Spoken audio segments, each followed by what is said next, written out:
जो assessment policy है ना, रिजल्ट का, वो क्या कहता है? वो ये कहता है कि जिन स्टूडेंट ने सारे पेपर दे दिए, यानी कुछ स्टूडेंट ऐसे हैं जिन्होंने सारे पेपर्स दे दिए, अब उनका रिजल्ट कैसा बनेगा? तो उनका रिजल्ट जो है, जो पहले बन के आता था, मतलब मान लो 2019 में जो प्रोसेस था, उसी तरीके से रिजल्ट बनेगा। बिल्कुल उनका जो परफॉर्मेंस है एग्जाम में, हर सब्जेक्ट में उनके कैसे मार्क्स आए हैं, उनके बेसिस पे बनेगा। तो वो स्टूडेंट जिन्होंने सभी पेपर्स दे दिए, उनका रिजल्ट उनके ही सब्जेक्ट में जिस तरीके से वो मार्क्स लेकर के आए वैसा ही बनेगा, उनके में कुछ चेंज नहीं होगा। लेकिन ऐसे स्टूडेंट जिन्होंने सिर्फ 3 सब्जेक्ट, या बोल सकते 3 सब्जेक्ट से ज्यादा एग्जाम दिए, मतलब 4 दे दिए, 5 दे दिए, तो उनके कैसे बनेंगे? उनके रिजल्ट जो है वो एवरेज ऑफ बेस्ट 3, यानी ऐसे 3 सब्जेक्ट जिनमें उन्होंने हाईएस्ट स्कोर किया है, उनके एवरेज बेसिस पे मार्क्स निकाले जाएंगे, और बाकी जो भी वो है आपके सब्जेक्ट्स हैं उनमें मार्क्स मिलेंगे। समझ गए आप गाइस कि आपके 3 सब्जेक्ट्स जिसमें हाईएस्ट स्कोर आपने किया है,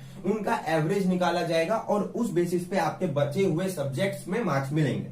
फिर है ओनली 3, यानी किसी बच्चे ने सिर्फ और सिर्फ 3 एग्जाम्स दिए हैं, तो 3 एग्जाम्स जिस बच्चे ने दिए हैं उसके बेस्ट 2, यानी हाईएस्ट 2 सब्जेक्ट्स जिसमें उन्होंने हाईएस्ट स्कोर किया, उनका एवरेज निकाल करके बाकी सब्जेक्ट्स में मार्क्स दिए जाएंगे। ठीक है गाइस।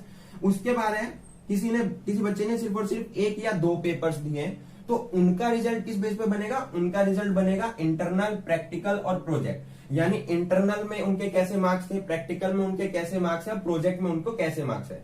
तो ये जो इंटरनल असेसमेंट, प्रैक्टिकल असेसमेंट और प्रोजेक्ट असेसमेंट, ये तीनों, इनके बेसिस पे देखा जाएगा कि उनका रिजल्ट कैसा बनेगा। ठीक है गाइस। तो बेसिक बात ये है कि ये ज्यादातर नॉर्थ दिल्ली के बच्चों के साथ ही ऐसा हुआ था कि मतलब सिचुएशन थोड़े खराब हो गए थे।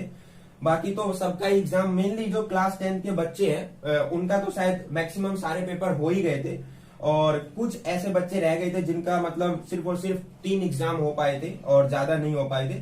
तो मार्क्स जो है बिल्कुल फेयर तरीके से ही वो बनाएंगे।